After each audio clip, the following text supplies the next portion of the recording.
I'm Roman Yossi of the Nashville Predators. I'm Dante Fabro of the Nashville Predators. This is Philip Forsberg of the Nashville Predators. I'm Colton Sissons of the Nashville Predators. I'm Eustace Aros of the Nashville Predators. You're listening to the Renegades of Puck with Crazy Charlie. Welcome to the Bunker. Welcome to the Renegades of Puck podcast. I'm your host and Captain Crazy Charlie Saunier. And before we get to the No Half Step in Hockey coverage, let me first direct you to our home website, renegadesofpuck.com. Once you go to renegadesofpuck.com, you'll learn everything you need to know about the show. And once you're getting educated about the show, click on that merchandise tab. It'll take you straight to our classic logo t-shirt, our Pride logo t-shirt, all of our different special event t-shirts, and so much more. All the gimmicks you've come to know and love and expect from the Renegades of Puck, they're all still available in our online store.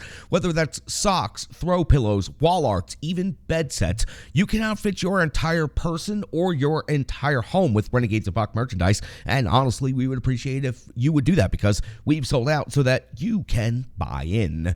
Social media is of critical importance to this independent hockey operation, so here's how you can support the Renegades of Puck. YouTube, please give us a subscription. We are lagging behind in our numbers and subscribers there, and I'm not afraid to admit that. We need to do a better job with our episodes of ROP TV and all of our videos. So please give us a subscription, hit those notification buttons on YouTube. We sure would love to have you there at Renegades of Puck. You can also find us on all of the different social media platforms, whether that's X, Threads, Facebook, Instagram, TikTok, and just about anywhere else. Just search Renegades of Puck. You'll find us there, and please interact with us today on any of those platforms. We sure would appreciate that as well. You can find the audio platform of this show, the podcast version, everywhere. Right now, you can find us mostly on Spotify is where we would prefer if you would go to. We have reasons for that, but we're available on numerous podcast platforms, and we would appreciate if you would check us out. Thanks to the Full Press Predators podcast, we are reaching more ears than we ever have before, and we look forward to another season of great coverage here with the Full Press NHL Network. So again, stick taps, love, and respect to everybody at the network and behind the scenes who's doing such an incredible job. You'll hear from Jim Behringer here on this episode in just a little bit, who's the voice of Full Press Hockey coverage. So appreciate everybody working there to help distribute and get the Renegades of Puck podcast global now instead of just local. Venmo is how you can support the Renegades of Puck financially. You can make a donation if you would like. We sure would appreciate if you could spare $1. We're upgrading equipment, technology, storage capabilities, and things that we never really knew we were going to have to do when we started this operation just over 2 years ago. So we are making significant upgrades, and thanks to you, we are able to continue doing so. So on to our third season of coverage here from the Bunker. You can scan the QR code. It's on your screen to find us, or you can just search Renegades of Puck in Venmo today. Now, listen, I am well aware it is long past due for the No Half Step in Hockey coverage to begin. It is time for a historic episode. It is time for episode number 800. That's right, operation number 800 is underway right here from the Bunker. And at this moment in hockey history, it is time to talk about dropping the puck on a brand new season. And the perfect place to start talking about that is with a schedule breakdown. Schedule. That's the point where I decided to pick the schedule breakdown. Listen, everybody knows that the NHL schedule is 82 games, so I wanted to pick an easy place to start. So the schedule breakdown starts right here. The Nashville Predators will play 82 games this season. The schedule will start on October the 10th in Tampa Bay. It will end on April the 15th at the Pittsburgh Penguins. Games by day, this upcoming schedule. On Sunday, the Predators will have 6 games this year. On Monday, 5 games. Tuesday, 20 games. Wednesday will feature 4 games for the Nashville Predators. Thursday will have 17. Friday will have 5. And Saturday will feature the most number of games by day at 25. So Tuesday and Saturday, the 2 biggest days on the calendar. Of course, you would expect that for any NHL schedule. I also broke it down in games by month. In October, to kick off the season, the Preds will have 9 games. 5 of those will be on home ice, and 4 of those are on the road. In November, the Preds will play 13 games, 8 at home and 5 on the road. In December, they'll play 15 games in the month of December. 7 at home, 8 on the road. January will feature 14, 6 and 8 is the breakdown right there. February has 10 games on the calendar, and that's an even 5-5 split home and away. And then in March, 13 games for the Nashville Predators, 6 at home, 7 on the road. And to close out the schedule, 8 games in the month of April, and there will be 4 at home and 4 on the road. So when you look at it, the most home games in a month will be in November, 8, and the most most road games in a month will be in December. Also, the number 8. Now, this I have to highlight and talk about because this is something that's just, it's wild to me. The number of back-to-backs the Nashville Predators will play this year is 8 of them. They have 8 back-to-backs, and 4 of them, half of their back-to-backs, will take place in the month of December. That means 16 total games will take place in a back-to-back scenario for the Nashville Predators this season. 5 of those games, out of the 16, will take place on home ice, and 11 will take place on the road. There is not a single back-to-back on home ice. Each of every one of these back-to-backs will require travel after the first game into the second game. That, to me, is just absolutely insane. I'm going to bookmark that for the moment and come back to that thought here when I do a little bit of opinion and analysis. But let me continue giving you just the facts on the schedule. The longest home stand for the Nashville Predators starts on November the 11th and ends on November the 22nd. Will feature 5 games. They also have another 5-game homestand on February 27th through March the 7th, and very symmetrical, they have 2 5-game road trips as well. The longest road trips of the season will take place October the 31st through November the 9th on 5 games.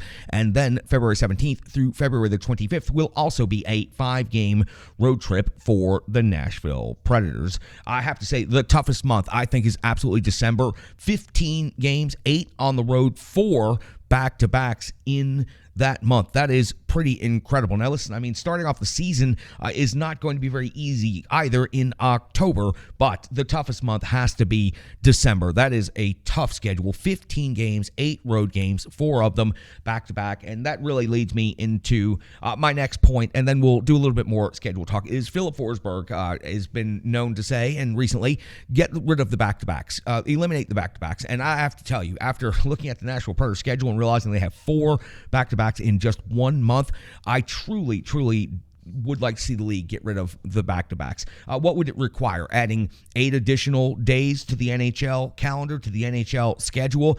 You want the premier athletes in the Premier League on the planet, in the sport, to be able to play at the top of their games. And when you're asking a player to play his hardest, his best game for 60 minutes, sometimes more than that, overtime plus a shootout, and then jump on the bus, jump on the plane, jump on the whatever it is, and travel to another city and be expected to perform at that high a level, we all know it's not possible. We break the games down. We talk about it. The broadcasters talk about it from that perspective of the team is going to wear down in the second and third period of the second night of back-to-backs. Why does anybody want to pay $75 and up? I'm being generous at the floor level there for what ticket prices cost nowadays. But why on the second night of a back-to-back would teams have to charge full price to watch premier athletes run out of gas and become deflated by the third period? I'm with Philip Forsberg on this. The back-to-backs have got to go or be limited or be lessened. I mean, hell, why not just do a day-night doubleheader like they're doing with the first preseason game today? Just bring up more players and do a split squad game. I mean, why not? There's millions and millions of dollars on the line. Fans used to spend a couple dollars to go out to a game. Now fans are on the hook for hundreds, if not thousands of dollars when they go out to games. And back-to-backs, frankly, do not offer a premier product from the best league on the planet. That's just a little bit of opinion, a little bit of analysis, and seeing the Predators having to face 4 back-to-backs in 1 month of competition at the highest level. It's going to be incredibly difficult. I mean, this isn't baseball. It is, in fact, hockey. And when you have to travel after each and every game, it makes it much more difficult. I am good and fired up. I cannot wait. Looking at the schedule, at Tampa Bay on the 10th, and then at home for the home opener on Thursday, October the 12th. That's going to be the Seattle Kraken. Then immediately back on the road to Boston, back home to Edmonton, on the road to the Rangers, back home for San Jose. The Nashville Predators will be yo-yoing all over the place for the first couple of weeks of the season. It's not an easy start for some really good, tough competition that first week of the season, but I can't wait to see it get underway and stop talking about camp and preseason and all of these other things and find out what this new Nashville Predators is going to look like. So that gives you a good schedule breakdown by the facts, by the numbers, and by the opinion. Now that you know exactly when the Predators are going to be playing this season, let's find out who is going to be playing for the Nashville Predators this season. We do have a roster update since the last episode, and if you've missed any of our off-season draft recaps, preseason recaps, all of those are available in previous episodes. So please just go check out episode 799 and 798 if you need to catch up on anything you missed in the off-season. But this is a roster update as of when this recording began. The Nashville Predators have claimed Samuel Fagemo from Los Angeles. He's a 6-foot left winger who's been impressive in the AHL, and it shows that Barry Trotz is not afraid to continue to be aggressive even here now that we're past training camp and just about wrapped up with the preseason schedule. So right now, the Nashville Predators, who have most recently designated Mark Jankowski for waivers, going to try to get him back to the Milwaukee Admirals. Not sure if he's going to clear or not. We'll have to update you on that the next one. So for the Nashville Predators, they are still looking at having to remove at least one of the forwards that are on the group and perhaps one of the defensemen that are on the roster. We have 2 more preseason games to go, and there'll be some significant competition for those final spots, but I'll update you on the roster as of this moment. Number 8 is Cody Glass. Number 9 is Philip Forsberg. Number 10 is Colton Sissons. Number 13, Yakov Trenin. 14, Gustav Nyquist. 15, Dennis Goryanov. Jankowski has been put on waivers. Number 26, Philip Tomasino. 36, Cole Smith. 44, Kiefer Sherwood. 47, Michael McCarron. 75 is Juuso Parssinen. 77, Luke Evangelista. 82, Tommy Novak. Nolan Burke's going to wear number 86, but he's on injured reserve, so he will not count against the roster number at the end of this training camp. Ryan O'Reilly will wear number 9. Again, the Predators will more than likely keep 14 forwards, currently with 16 on the roster. Nolan Burke won't count against the roster, so 15-1 will still have to be decided upon, so you can expect that to happen. Out of the defensive group, Luke Schen's going to wear number 2. Jeremy Lauzon's got number 3. Mark Del Gaizo still on the roster at number 7. He's had a couple opportunities. Is this the moment he finally breaks through at the NHL? Tyson Barrie's going to wear 22. Ryan McDonough 27. Alexander Carrier 45. Fabro 57. And of course, Roman Josi 59. So the Predators currently have 8 defensemen on the roster. Expected to keep 7. I think Mark Del Gaizo ends up going back to Milwaukee, or at least they attempt to get him back to Milwaukee one more time. And of course, the goaltending matchup is going to be Lankinen and Saros going into the season. 14 forwards, 7 defensemen, 2 goalies makes up 23. That's the expected NHL roster. So some stiff competition over these final 2 preseason games that'll take place versus Carolina and then at Carolina. And for the Nashville Predators, you can expect whoever is on the bubble is going to get an opportunity in these 2 games to prove to the coaching staff and the brand new GM exactly what they're capable of doing. Now, when it comes to the projected lines and the D pairs, I think the defensive pairings are a little bit easier to figure out. Josi and Schenn, it's been talked about quite a bit that Schenn is going to be with Roman Josi to help protect him.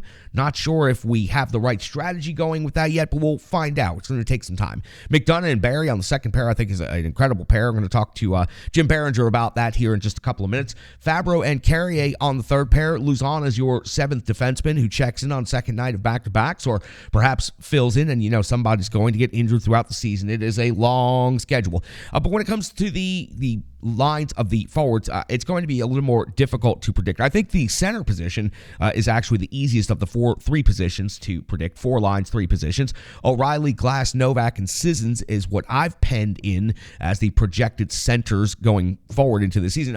I like that grouping a whole lot. O'Reilly can teach Glass and Novak a lot, and Colton Sissons, of course, is one of the most reliable veterans the Nashville Predators have ever had. Forsberg, Nyquist, Cole Smith, Parssinen, maybe on the left side, Goryanov, Tomasino, Evangelista, Trenin, maybe over on the other wing. So we will find out. 2 more games to go. A whole lot more to find out in the battles for these. And the line combinations, no matter what we think they're going to be today, they're not going to be the same by game 5, by game 10. It's going to continue to be an evolution with this new roster. Remember, a huge and massive turnover. GM, coaching style, and a lot of the players are different. So when it comes to the goaltenders, UC Saros, of course, is going to get the start in net this season. 62 is the number I think is best for UC Saros. That means Kevin Lankinen would play 20 games. I think that leads to the perfect balance. We discussed the number of back-to-backs coming up, so Lankinen is going to have to come up big and is going to have to perform in a lot of those back-to-backs. But UC Saros, I think 62 is the right number for a starting goaltender in the NHL. We have far surpassed past the Martin Brodeur era where a goaltender is going to play 76, 78 games. It's not necessary. You need your goaltender to be ready for the playoffs, and if the Nashville Predators were to make the playoffs and make a deep run, UC Saros will be probably the single most critical component to that happening because he always gives you a chance to win, and he can certainly carry a team for a long stretch. But you have to keep him healthy, and you have to keep him within reason rested throughout the season, as tempting as it may be to throw him out for more than 62 starts out of an 82-game schedule. I think that's the right number. On the defense, Shen protects Yossi physically and defensively. That's the plan. We'll see if this works out the way it was. Alex Carrier had played pretty good and effective hockey with Roman Yossi last season when they got to pair together a little bit, and we will see if it continues on this way. So we'll find out. McDonough and Barry, I think, is strong potential and a great veteran second pair defense pairing for the Nashville Predators. And Fabro and Carrier, a solid third pair, and they get a chance to grow together. I think Dante Fabro might be at his breakout point. We really saw some significant signs and gains towards the end of last season that lead me to believe that Dante Fabro is in a really good spot going into the season. I think starting out on the third pair, if that's where he does start, is a good spot for him. Get those 12, 14 minutes a night out there on the blue line and be as effective as you possibly can. When it comes to the forwards, I talked about the centers already. I just think it's a solid group. I think Glass and Novak should follow O'Reilly around every day and do the things he does. O'Reilly has been one of the better centers in the NHL for the last several years. I've always been highly impressed with what he does in faceoffs, in leading the line, the unit, the team, whatever he is doing out there on the ice. I've always been highly impressed with O'Reilly, and to see him here with the Nashville Predators, I think it's a great thing moving forward, especially for Glass and Novak. And Sissons also is going to help an awful lot with helping the young centers come a long way. Gurionov and Nyquist, how do they fit in? That's something we're going to have to find out, but we know Luke Evangelista and Tomasino are ready to move up and take that next step, and I hope that they get the opportunity to play on proper lines and with proper line mates. I mean, Philip Tomasino shouldn't be on the fourth line. If that happens, then his talent is being wasted. I think that he's going to get the opportunity, just like Luke Evangelista, to play on one of the top three lines. And of course, special teams. Renewed focus on the power play. Andrew Brunette has now come out and said 100% he is in charge of the power play. He's in charge of that unit and will be taking over that going into this season. We saw New Jersey last year highly improved on their power play with Andrew Brunette as assistant coach, and I talked to Jim Behringer extensively about that coming up here in the next segment. So for special teams, Todd Richards, Dan Highnote, they'll be the assistant coaches. Dan Highnote, of course, helped with the defense and the PK last year. Todd Richards will be coming in this year, taking the place of Coach Lambert. And the Nashville Predators have everything set up. 2 more games to go in this preseason. The roster is nearly set, probably 2 more changes to go. I don't foresee any more additions, but I also didn't foresee them picking up another player off of waivers here in the last couple of days. So we will be back with updates on the roster as necessary, and we'll also be back right after this short break. We had a chance to talk with the voice of full press hockey coverage, Jim Behringer, to get an outside perspective. Jim was in Nashville a whole bunch over this last summer for the draft, for the award show, had a chance to get together with Jim and had a chance to start forming that relationship, and now we go back and forth talking. He had a lot of interesting things to say about Barry Trotz and David Poyle and, of course, Andrew Brunette, who he covered on the Devils beat last year as an assistant coach. So come back right after the break here on the Renegades of Puck podcast. It'll be Jim Behringer and me having a conversation, part of the brand new format you'll find on this season of the Renegades of Puck podcast. Hockey players are as unique as the game itself, and your uniform should be tailored to fit you. Rebirth Sports is your sports apparel tailor. From shells, bags, warm-ups, hats, hoodies, branding, and more, let Rebirth Sports be your custom hockey tailor. And don't forget to tell them they do more than just hockey. Rebirth Sports on Facebook, Twitter, and Instagram. Rebirth Sport, a match made in hockey. Welcome back into the Renegades of Puck podcast, episode number 800. 12 years now of being in business now, independent and part of the Full Press Coverage Network. And there's nobody better when we're talking season preview, Nashville Predators hockey for the upcoming season. Getting ready to start in just a matter of a couple of days then the voice of full press hockey. You can find him literally everywhere on the internet, whether it's hockey, football, wrestling, or any other topic. He is an expert in the field. So I reached out and I wanted to get him on. It's Jim Behringer from Full Press Hockey. Jim, welcome to the show. Thank you so much for being on the Renegades of Puck podcast. Hey, thanks for having me on. Always a pleasure to be on anybody's show. Renegades and Pucks podcast. I'm here. I'm ready to talk hockey, and I can't wait because the season, 8 days away from the start of the NHL season. I know everybody's like, well, there's preseason hockey. Yes, I've watched some preseason hockey. I will tell you, it doesn't matter. The results don't matter. If you have young guys in camp and you see progression, that's a good thing. But the results, it doesn't matter. Just get me to the drop of the puck, please. I'm glad you started right there, and I'm going to get to preseason, but I want to start with you because you've had a good experience with the Nashville Predators organization this season. Of course, as part of the Full Press Predators podcast, want to go ahead and get your opinions, and I want to go back to last summer. You were in Smashville for a couple of days, had the draft here, had the award ceremony here. I know you had an opportunity to speak with former general manager David Poyle and new general manager Barry Trotz while you were in town.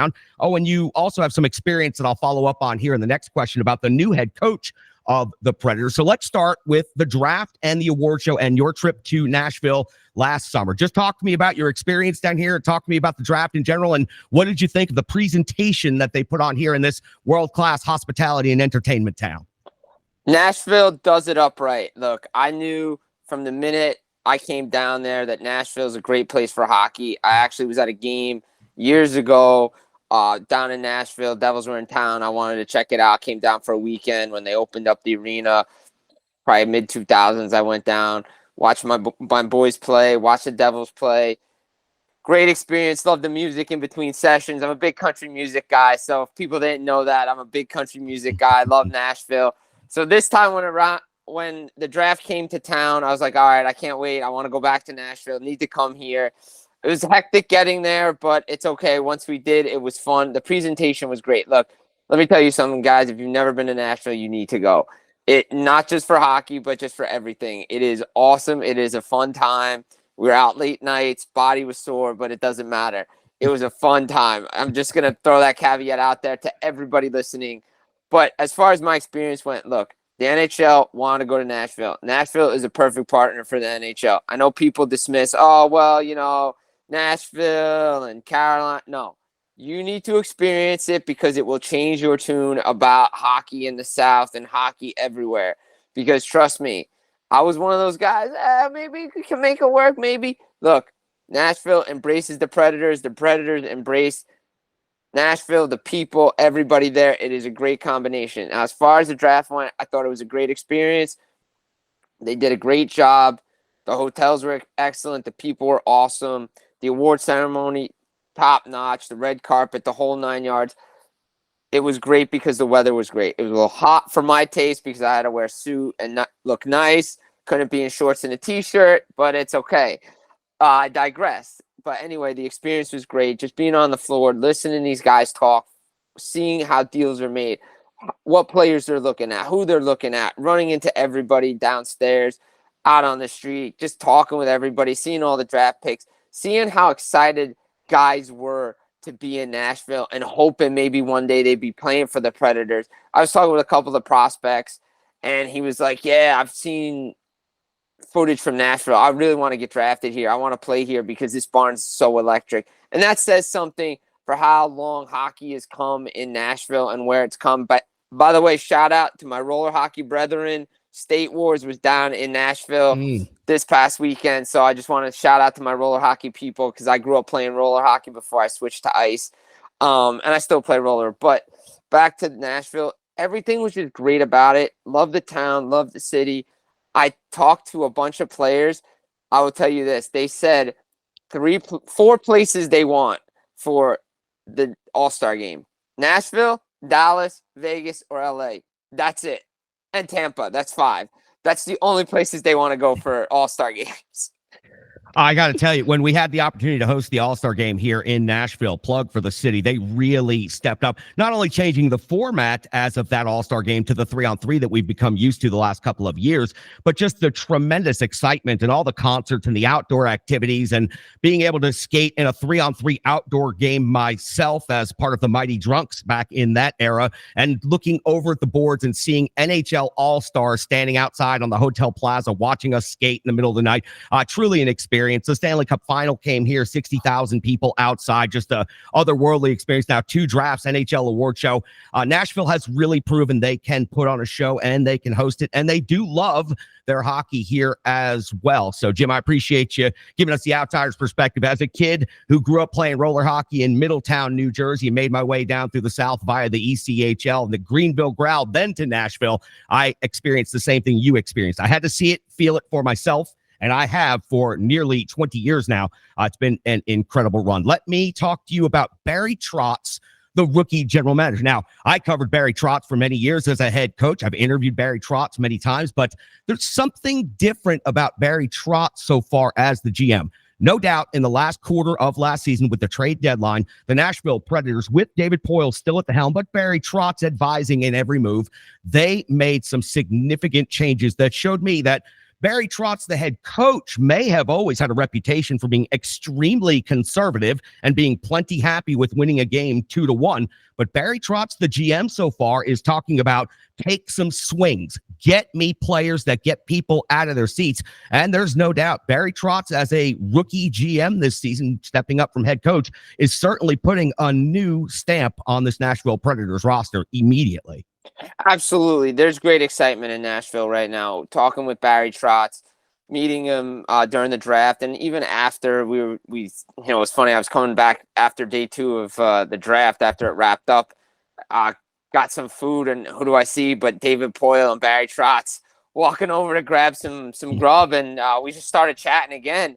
And Trotz is such a good dude. I've covered him. God knows how long. I mean, with his days in Washington to the island, he's always in and out of Jersey. He's always a great guy to chat to. But one thing I've noticed with Barry Trotz, he wants character guys in the room. And that's something that, look, the Predators have always had character guys, but sometimes the character guys are not the guys they need. And when Barry Trotz comes in, he makes wholesale changes. Like Bill Guerin did in Minnesota, what we saw Pat Verbeek do in Anaheim. Look, Matt Duchene, great player. He might not be a Barry Trotz guy. Ryan Johansson, great player, might not be a Barry Trotz guy. Barry Trotz is very excited for what this team can do this year. There's a lot of young talent going to be displayed this year on this team. And you know what? That's a tone setter for a team, right? You see your GM making these types of moves. And then you bring in a Ryan O'Reilly. Then you bring in a Luke Shen. It's like, okay, I can see what this team's doing. Maybe they're not going to be as bad as we think they are. They may not make the playoffs, but they're not going to be in that murky middle where David Poile had them for so many years, especially after they got to that Cup final. To be honest, I think they tried to hang on and try to get back there. They just didn't have the team to do it. Let's be honest. They just went on this incredible run and they just could never get back. And obviously the trade with Subban and everything in between. But Barry Trotz is setting the tone. And not to, disparage David Poile, because I think he did a good job with this team. But I've seen Lou Lamoriello. He's now the general manager in Long Island with the Islanders. His time ended in New Jersey. It probably could have kept going, but you could see it was deteriorating. You could see the same thing with David Poile. Much respect to the man, Hockey Hall of Famer, the whole 9 yards, very good at his job. But some questionable contract signings, bringing in players. You make good moves, and then you bring in a Matt Duchene on a long-term contract. I know he loves the player, but and then they make the coaching change, and I know we're going to get to that in a little bit. But you can see now that maybe everything together was holding this Nashville Predators team back, because when they brought the youth up, when they started to open it up, again, John Hines, look, good coach, but again, maybe not what they need. And that's why they bring in Andrew Burnett. But again, the whole thing together has to work, and you're seeing it. And that's why there's excitement. And that's why Barry Trotz says what he says when he says, hey, look out for us this year. Mm-hmm. New general manager, Barry Trotz. We're all familiar with Barry Trotz here, of course. But also new head coach, and another name we're very familiar with here in Nashville, had the nickname Square Wheels back in the day because of his blazing speed down the ice. No doubt Andrew Brunette is well remembered and well liked here in Nashville. An opportunity for him to take over behind the bench, as David Poyle once did for Barry Trotz, giving him his first opportunity here in Nashville. You had a chance to see Coach Andrew Brunette as an assistant and working with the power play. This training camp under Andrew Brunette, there are 3 words I have heard more consistently than I have heard at any time in Predators history: loud, fast, and fun. Philip Forsberg said it's fun. Everyone else says they're communicating at an incredible level, and they are skating and skating and skating. With Andrew Brunette coming in and his emphasis on special teams and the improvements he's made on the power play in previous stops. Jim, talk to me about Andrew Brunette and what you think he's going to be able to do to turn this Predators team around. Let's face it, they've never been the most exciting offensive team. And even when they went to the 2017 Stanley Cup final and won the President's Trophy the next year, the power play was always a bit of a power outage. So talk to us about Andrew Brunette and what he does when he emphasizes special teams and the style that he likes to emphasize. You got to go back to Florida when he took over for Joel Quenneville, right? I mean, look, not an ideal situation, but he comes in, the team just out of the blocks just goes, right? Wins the President's Trophy. Yeah, they had some hiccups. Probably should have lost to Washington, didn't. Loses to Tampa. The big criticism was, okay, he doesn't know how to make adjustments. And Florida wanted to go in a different direction. I thought he got a raw deal in Florida. I think a lot of people did. I thought he should have been the head coach. But, hey, credit to Paul Maurice, also a great dude. By the way, if you want to just talk hockey, this guy will just talk your ear off. Paul Maurice, a great dude. So if he ever comes to town, you get a chance to talk with him. This guy is the man. But Andrew Brunette, great stopover, right? Because, again, the connection. Let's look at the Preds connection here, right? So who's the general manager in New Jersey? Oh, it's Tom Fitzgerald. But where did he play? Oh, well, he was down in Nashville, too. Oh, who did he play with? Oh, well, he brings in Andrew Brunette. Okay, perfect. So he brings in Andrew Brunette to be an assistant on Lindy Ruff's staff. Now, you talk to some people in New Jersey and you say, well, okay, well, who was really running that offense? Was it Lindy or was it Andrew? You get mixed reactions. Personally, my belief is that Andrew Brunette was running that offense last year because that offense was quick, it was fast, and that puck was moving. Mm-hmm. And especially on that power play. Look, Jack Hughes, Jesper Bratt, Nico Hischier, all those guys moved the puck great. Those guys had nothing but great things to say about Andrew Brunette. And he's going to bring the same thing to Nashville, right? That puck's going to be moving. You're going to see the transition game out of the zone quick. Guys want a fast attacking hockey. You said it before, right? That's what the Devils played. Fast attacking, loud hockey.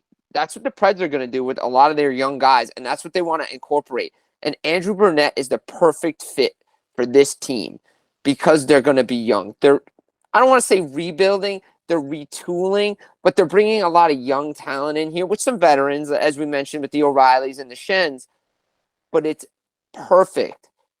Just a perfect combination of harmony because guys know each other. And again, starts in the room. Andrew Brunette's a great character guy, great head coach, got the type of guy Barry Trotz wants to have on his staff, in his room, coaching these young players. You want to do things the right way. What a perfect example for Andrew Brunette. So a new general manager, a new head coach, a totally new style than this team has ever seen before. Some new players being brought in. And Jim, I have to tell you, the malaise, and you described it earlier, after 2017, they kept the group together too long. The fiasco, I'll use that word kindly, with the Kyle Turris, Matt Duchene triangle of ending up costing the Nashville Predators Samuel Girard to the Colorado Avalanche in a meaningless three-way trade, and then also losing another prospect at center just to end up with a jumbled mess and paying both of those players ultimately to exit the organization. The malaise that had set in amongst this fan base was absolutely awful. It was tough to watch fans walking out of the rink night after night. Even when the team won, there was very little excitement. the last quarter of last season, when the youth was brought up, it was obvious that something was changing quickly. And I think that final 20-game stretch of the season, though it didn't get to a playoff berth, and I'm actually happy that it didn't. The Predators of last season did not need to be in the playoffs. The youth movement coming up, talking about Luke Evangelista and Tomasino coming up and Parson coming up and making such big differences at the end of the season, I think that allowed the Nashville Predators to close from what we would describe as a classic 5-year rebuild to perhaps a 2 to 3 year retooling. And when they kept UC Saros and did not make that deal around the draft, that indicated to me that Barry Trotz has confidence in the group going forward, that the window is smaller. Because if it was truly a 5-year rebuild that we were looking at and beginning all over, then we'd be also talking about Yaroslav Askarov being up here already in UC Saros' spot and him also growing with the youth. But with Saros still on the team, that tells me the Predators have an opportunity, like you're saying. I don't know where that ends up, but the new energy with the fan base and the excitement about the players I just talked about, and UC Saros being back there, always gives the Predators an opportunity to win any game against any opponent. So there is definitely a new energy here in Nashville, and I think people are going to be very excited to see this team.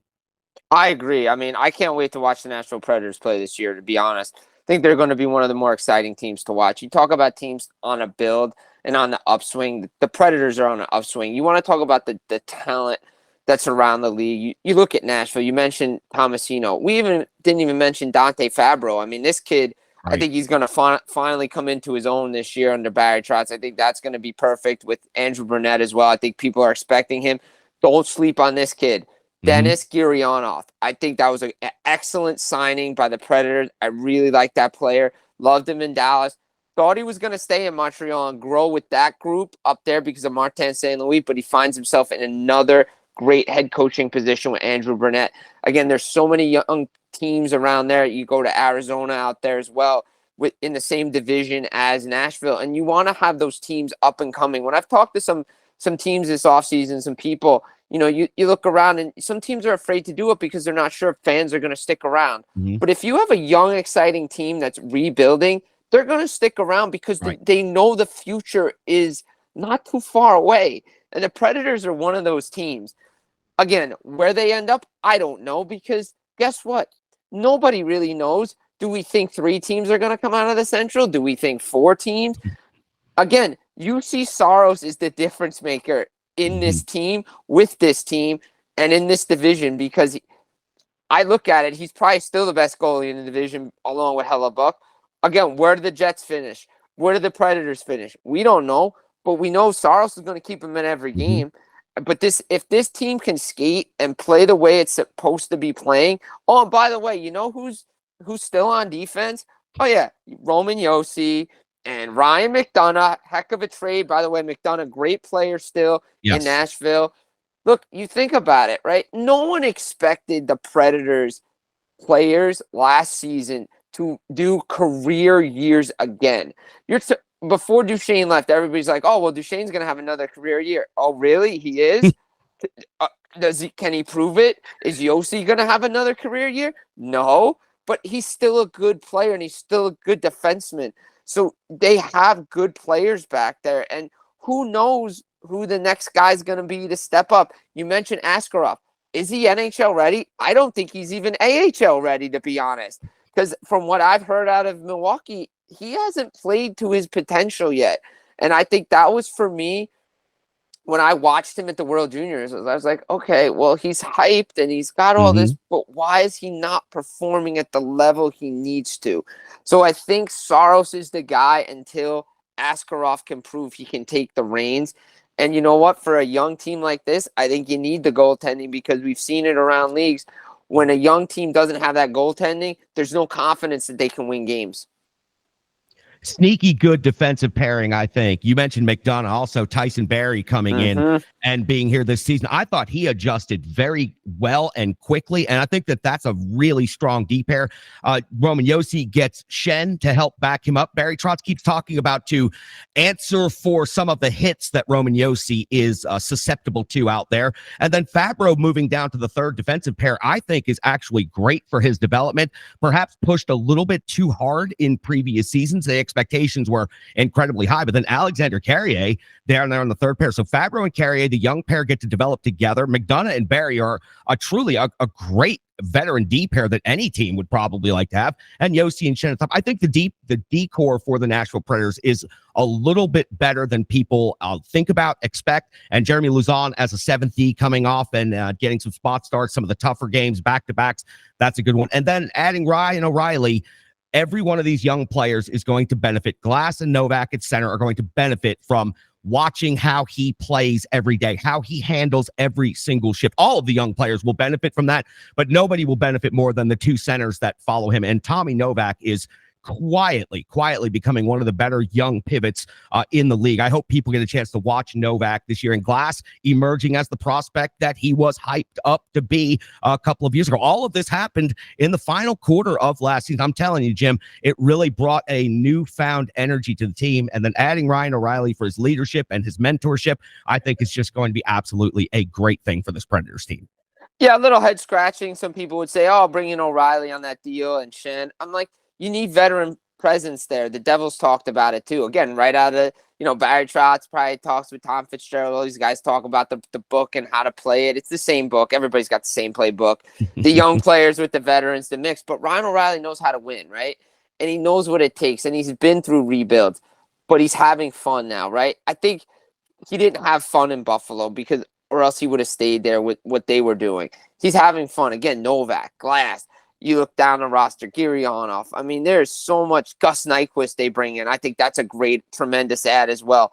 Again, spending the cap dollars wisely because, yes, you buy out. And it's going to, a couple years from now, it's going to hurt with the cap. But again, Barry Trotz expects, like most expect, this cap to go up. So it won't be as bad as if we were in a stagnant flat cap, similar to what's going on in Minnesota. So I think he's spending the cap dollars wisely. He's putting a fundamentally good team together. Again, we don't know where they're going to finish, but they're going to be exciting. They're going to be fun. And, oh, yeah, by the way, we forget about the superstar on the team, Philip Forsberg. I mean, this guy, I love what this guy brings to the table. Probably the steal, probably the steal trade of the century for Mark Erat. I mean, that David Poyle at his best. I mean, these guys still find a way to pull off these trades. Philip Forsberg gets paid for what he needs to do. And a lot of guys were injured last year. Guys didn't perform to the level. But if Forsberg scores, Forsberg's on his game. If McDonough's healthy, Tyson Barrie, I really like. I think that was a great hockey trade with the Edmonton Oilers because Barrie was holding back Bouchard. They need to get him out. So you bring in Ekholm, who's still got game left, but he can help their young defensemen. It's just a perfect mess. And you mentioned it before. Preds are always known for defense, right? They're always known for that. That's been their staple. But guess what? They're going to be able to score now. Because, let's face it, in the regular season, you still need to score goals. Playing playoff hockey for 82 games wears a team, wears you down. Doesn't matter. The Islanders are finding that out the hard way. You have to score in this league, but you still have to play good defense, but you have to score. And that's a fact. Vegas showed it. And I think Barry Trotz kind of knows it. He saw it in Washington, right? You had those guys, the Ovechkins, the Backströms, the Kuznetsov. He taught those guys how to play defense, but they scored still. Like, I think, to be honest, if you could get him on an off-the-record moment or in a moment where he's susceptible to something, he might say, hey, I wish I just had a little bit more talent on the island so we could open some things up a little bit. Because I kind of wonder if he was the scapegoat there because that system just doesn't work in today's NHL. It works in the playoffs, but you still got to score. So I think Nashville's in really, really good hands. And Jankowski's down there. You got so many young players that, to me, look, Colton Sis is another guy that I'm really loving, and I can't wait to see these guys perform this year. Nashville, to me, team to watch, team on the rise.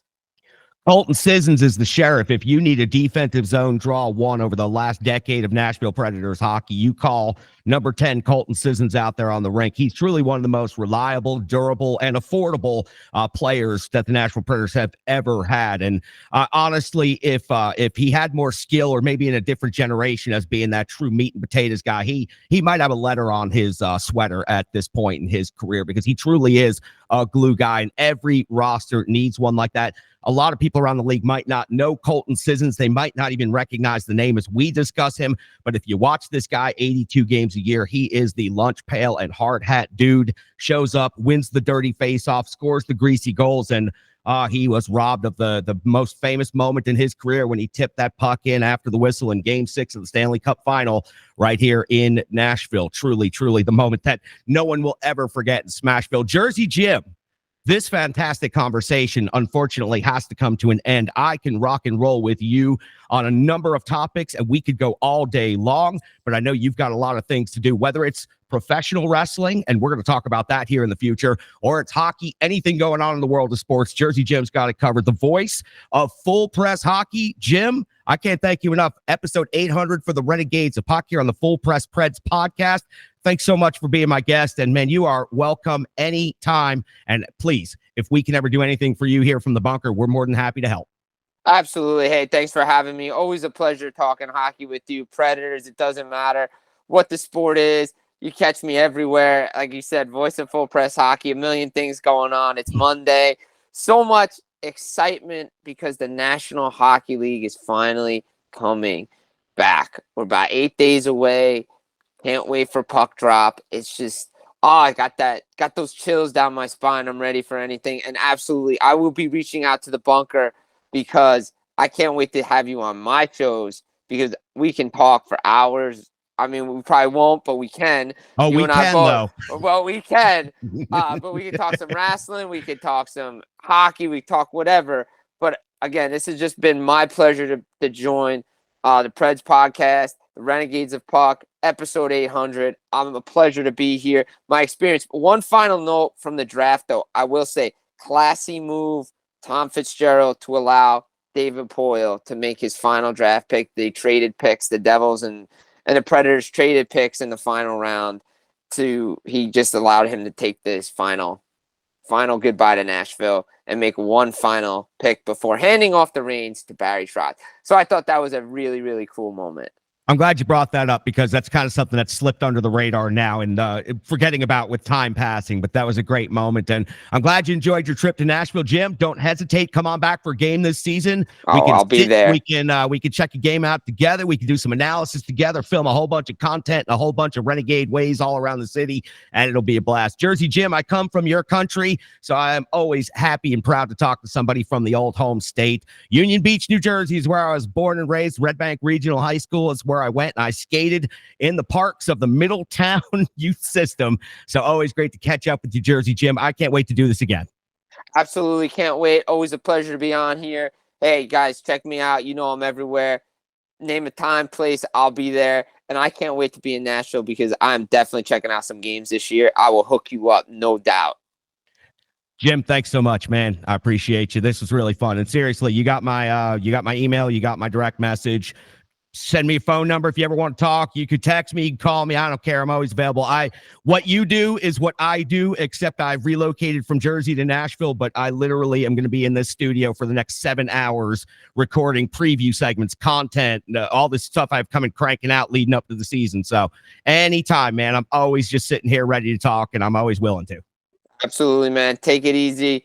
I hope you have a great day. Guys, check this man out all over Twitter, all over Facebook, wherever he's at. He does great work. It's my honor to be on your show, to be honest. Thanks, man. I'll catch you soon. All right, take it easy. Hello, hello, hello. I'm Tracy, owner-operator of Strong Style Fitness. And that's me and my training assistant, Rizzo.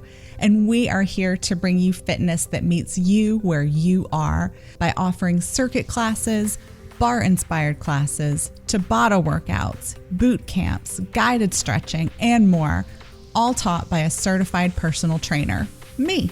To learn more, Go to our website, strongstylefit.com. Subscribe on YouTube at Strong Style Fitness. Follow on social media at Strong Style Fit. But most importantly, let's get you moving. It doesn't matter if it's your first workout or you've been doing it for years. Strong Style Fitness has the workout that meets you on your journey and helps you along the path to a happier, healthier life. I understand where you've been, what you were going through, and where you were going, and I want to take you there. We'll see you on the mat. Mwah. He's back for another season as the manager of the Renegade Analytics desk. He's got the numbers you need to know and the charts you need to see. From ontheforecheck.com, I am so pleased to welcome back to the trenches the one and only Brian Baston. Brian, the show belongs to you. Thanks a lot, Charlie.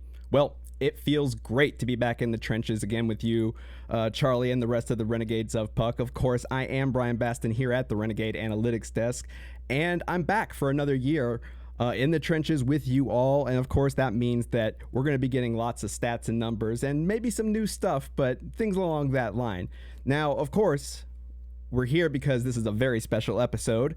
This is the episode 800 of the Renegades of Puck, which is just incredible and a testament to the hard work put in by Charlie and the rest of the Renegades of Puck over these years. It started a long, long time ago over on the radio with fine folks like Dirk Hogue, who started on the forecheck all those years ago and now has become something truly incredible.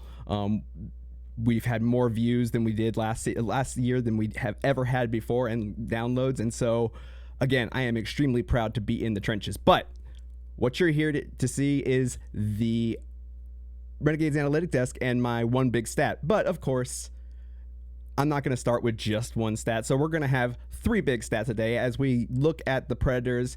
And, it's rebuild time, just like the fans asked for. And so with that comes a lot of growing pains. And so we're going to talk about three areas in which Nashville, the rebuild is actually happening. And we have Brunette in as head coach, Barry Trotz as the general manager, and a whole bunch of new faces because a lot of familiar faces have left. And so the wheels are in motion, folks, but the work is not done yet. There's a lot to look forward to. There's a lot to worry about. And we're going to talk about those in today's edition of One Big Stat. Now, first, we just need to talk about replacing production. Now, again, there is a ton of players who have left, longtime Nashville Predators or relatively long time, like Ryan Johansson, Matt Duchene, Matthias Ekholm, guys like Tanner Jeannot, Eli Tolvanen. These are all players that, we were used to seeing in Nashville, and they're gone now. And what is exactly Nashville going to have to replace right now? Well, they're going to have to replace a lot of things, including manpower. In fact, of the 1,475 games played by Nashville skaters last season, only 1,045 of them are returning. That means that's 30% of the number of games played for the Nashville Predators last season are gone and off this roster. And it's very similar numbers for scoring. 148 of the 223 goals scored last season by the Predator skaters are returning, which is a 34% loss in goal production, and 411 out of 601 points returning, which is 32% loss. So any way you want to look at it, be it manpower, goal scoring, point production, whatever it is, Nashville has lost a good third of their scoring. I mean, half of the top 10 in goal scoring last season are gone. And so Nashville has a lot of big shoes to fill. And guys like Ryan O'Reilly, Gustav Nyquist, players like that, they expect to come in and really provide a jolt. But the question is Nashville going to be able to replace this? Because, they were only 5 points out of the playoffs last season. And on paper, this team should probably be worse. But if these players, including all these young players that are split in time between Milwaukee and other places, if these guys can step up, we could see another season very similar to last year, which I think for pretty much every Nashville fan would be a major win in year one of the Barry Trotz era. Now, one of the faces that did not leave and hopefully will never leave, of course, is everyone's favorite, Filip Forsberg. And Filip Forsberg is the man in that forward group now. The only player, that has as much tenure as he does is Colton Sissons. But I mean, again, Philip Forsberg has been around for quite some time, and now he is the lone veteran star that the entire forward group has to look to. This is a guy who has been here in Nashville, basically homegrown, if you don't count the fact that he was drafted by Washington. But there's only a handful of these guys left, like Roman Josi, Philip Forsberg, UC Saros. Really, there's just one guy per position group. But it's going to be very, very important for Philip Forsberg, especially since a majority of those players that left last season were forwards, like Matt Duchene, Ryan Johansson, Ellie Tolvanen, and so on and so forth. So the big thing is that we've seen that Philip Forsberg is a spectacular hockey player. And 2 years ago, we saw that as he and Matt Duchene both went over 40 goals, the first time any Nashville player had gone over 40 goals in a season, but regressed a little bit last year. And part of the problem, I think, stems from something that you'll probably be familiar with, and that is, can Philip Forsberg stay healthy? Now, he started full-time playing with the Nashville Predators in the 2014-2015 season, and he played all 82 games that year, including the playoffs, and then did that again 2 more times. So 3 years in a row, he played all 82 games plus playoff games, and that third year, of course, was the playoff run that ended in the Stanley Cup Finals against Pittsburgh. But since then, Philip Forsberg has never played more than 69 games a season. And he missed 32 games just last year. He only played 50 last year, 19 goals and 23 assists. That's not what Philip Forsberg usually puts on. But it's time for him to be able to step up. Again, he has not played a majority of the games. And with those games that were missing last season, those 32 games, Nashville only finished 5 points out of the playoffs.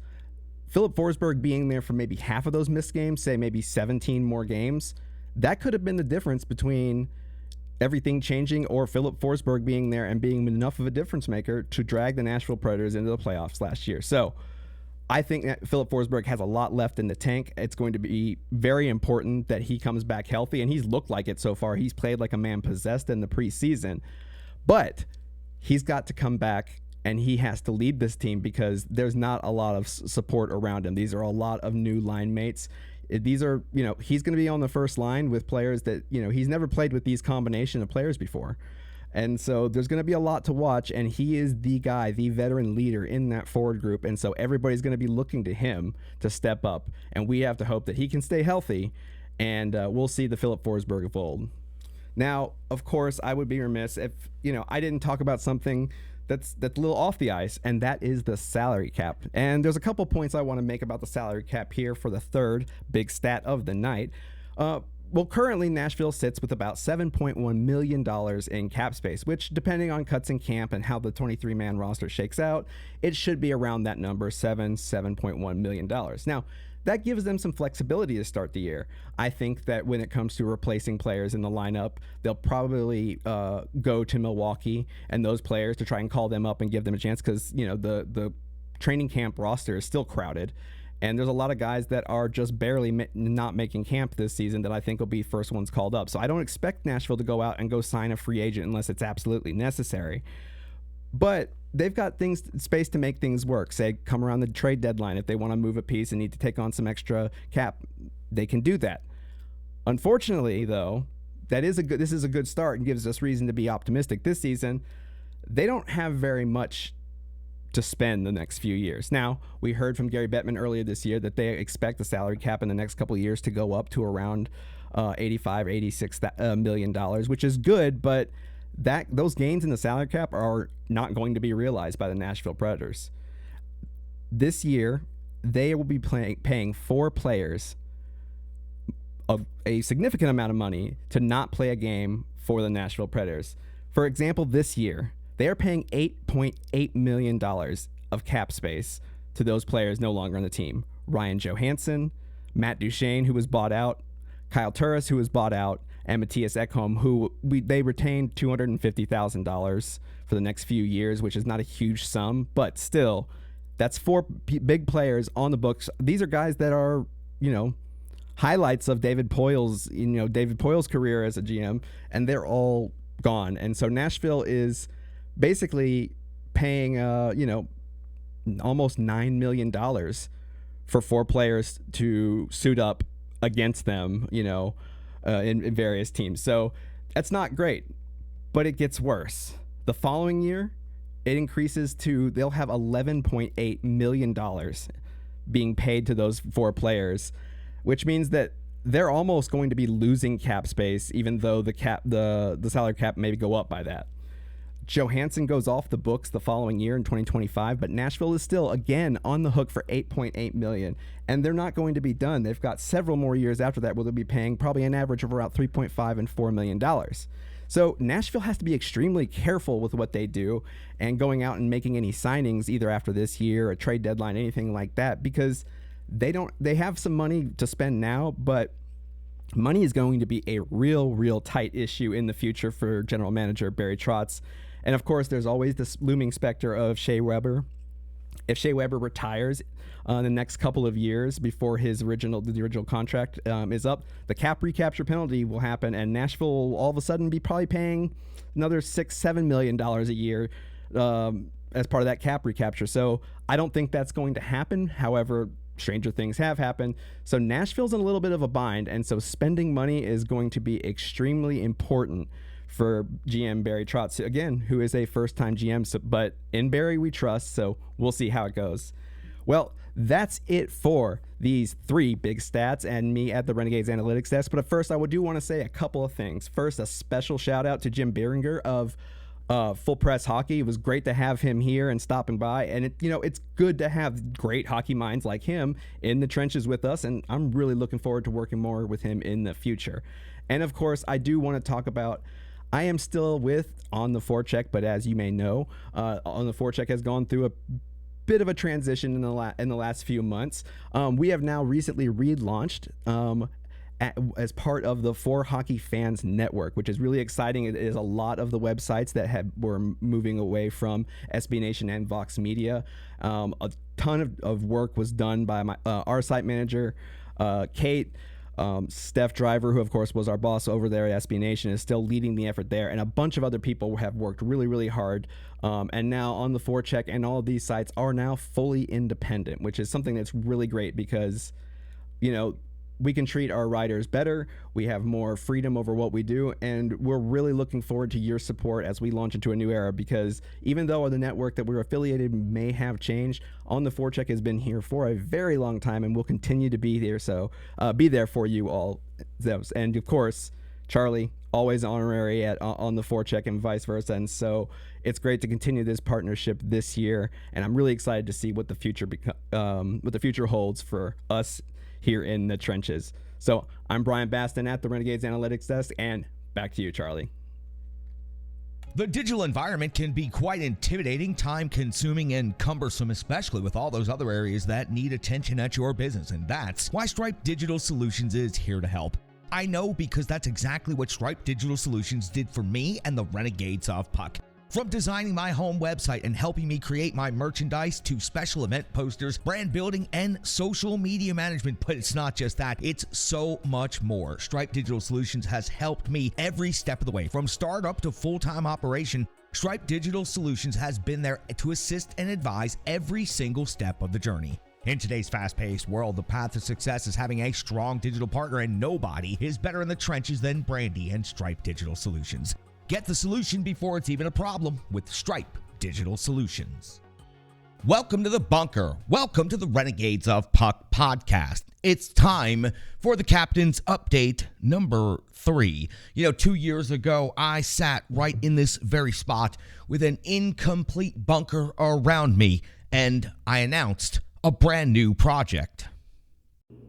My name is Charlie Saunier, and I am the captain of the Renegades of Puck. Welcome to the bunker, a new hockey experience, brand new coverage like never done before. Nashville Predators, Middle Tennessee local hockey coverage. We are your new home base. Soon, we will be able to reveal the full presentation of exactly what the Renegades of Puck, an entertainment entity, can do. It will be more than just a show. We will be available to the public through many different ways. We will be live streaming. We will have recorded videos. Renegades of Puck TV is a reality, and it is happening very soon. We will have live events, and we will also have plenty of meet and greets and opportunities for the Renegades of Puck to get together.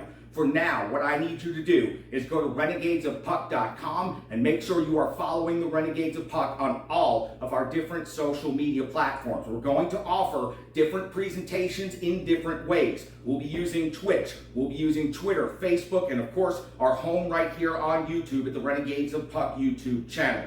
This is the opportunity of a lifetime for the Renegades of Puck. After digging those trenches for 10 straight years, right up to the doors of each and every one of the mediocre milquetoast men with microphones, we are now here to dominate. We are here to give you the coverage that you have demanded for many years, the coverage that they have failed to give you. After the run in 2017, what happened? A disconnect between the media and the fan base. Well, we, the Renegades of Puck, are here to fill that void, and we will hold them accountable, and we will represent you at every opportunity. We are the Renegades of Puck, and I am counting on every one of you to jump in the trenches.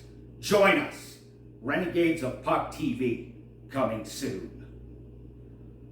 You know, that guy right there was really intense, but he did have good reason to be so. After 25 years in the radio business, it was time to take this free state of hockey, this independent operation known as the Renegades of Puck, to a whole new level and to a new audience, and we simply could not do that where we currently were. It was a 10-year hockey trench war at WNSR, and there were great times there and great memories, but at the end of that war, once our free state of independent hockey was declared, it was time to start growing. It was time to climb out of the trenches. It was time to be in the sunlight. It was time to grow this operation to what you see right here today. Much of what I said in that video did turn out to be true.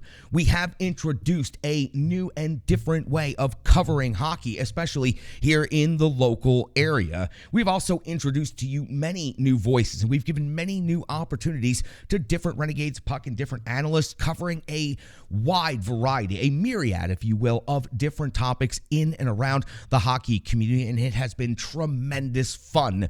We are looking to continue growing and expanding that now as we move on into the next year. It's 250 plus episodes later now since we first filmed that video right here sitting in the bunker, and just take a look at this place. Take a look at the set. Take a look at what we have been able to accomplish. It's only been 2 full years. We're going into our 3rd season of coverage. We have already proven we can do this on YouTube. We have already proven, thanks to the Full Press Network and the Full Press Predators podcast, that we can reach millions of people. More ears than ever before have heard the Renegades of Puck podcast in the year 2023. And as of today, I have information that says we are going to reach more in the year 2024. Jump in the trenches with the Renegades of Puck and find out more about that. The bunker continues growing. New tech, new everything. Behind the scenes, we are working to become more efficient and better at what we do all the time so that we can produce new content. That's why you'll start seeing more formats. You'll start seeing interviews here from the Renegades of Puck. Special guests, in-studio guests are coming. That's the next step we are going to take,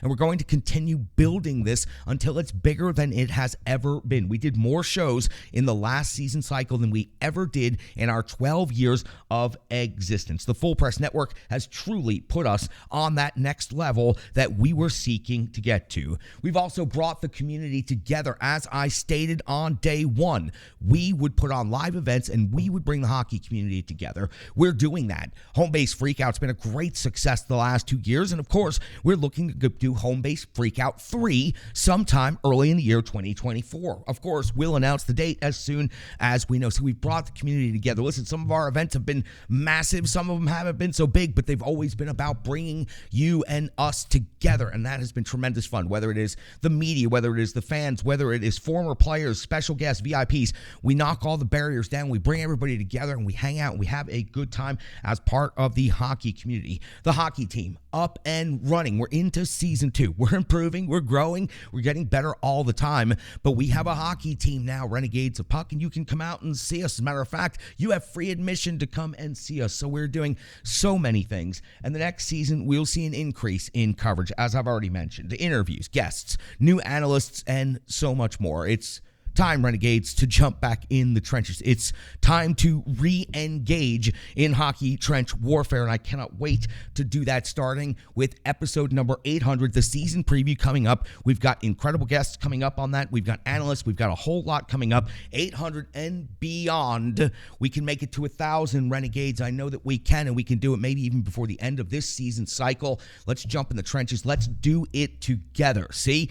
Not quite as intense as I used to be, but I've still got it. Trust me, I still know how to bring the jam if I ever need to. So let's get back in the trenches, Renegades. No half-stepping, stick taps, love, and respect. I am your host and captain, Crazy Charlie Saunier.